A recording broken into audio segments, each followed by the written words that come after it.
আমারও ছিল আমার ডাক্তার দেখানো, ডাক্তার দেখিয়ে এসছি 2:30 মতো বাজে, তখন এসছি আজকে ডাক্তার দেখিয়ে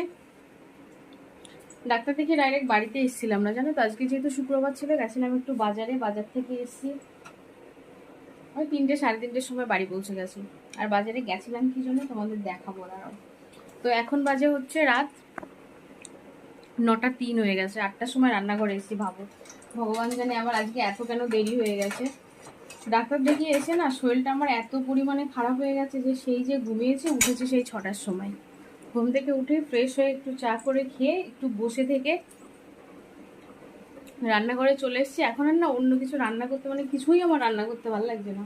সকালবেলাও আজকে একটু ওই মানে মাছ ছিল, মাছ ফ্রিজে বেরও করিনি, রান্নাও হয়নি, কোনো রকমভাবে যা ছিল সেটাই রান্না করেছি। সকালবেলা আমি শুধু ভাতটা, একটু আলু ভাতে উচ্চ ভাতে ভাত করেছিলাম, সেটা খেয়ে গেছিলাম। আর আমার শাশুড়ি মা করেছিল একটুখানি শাপলা ভাজি, ওটা দিয়ে ওরা খেয়ে নিয়েছে। আর এখন আমি করছি হচ্ছে গাছের কুমড়ো, মানে কুমড়ো গাছ আছে বাড়িতে, তারই ফুল হয়েছে। কথাগুলো সব আমার না গুলিয়ে যাচ্ছে, যেহেতু অনেকদিন পর আবার ভিডিও করছি। তো বাড়িতে আছে কুমড়ো গাছ, ওই কুমড়ো গাছে কটা ফুল হয়েছিল, ফুল দিয়ে এই যে বড়া করছি এখানটায়। আর হচ্ছে নিয়েছিলাম হচ্ছে এই মাছগুলোকে, না কি মাছ বলে আমি ভুলে গেছি, এই যে ছোট ছোট এই মাছটা ভাজা করেছি। আর এই যে এখানটা হচ্ছে বেগুন ভাজা।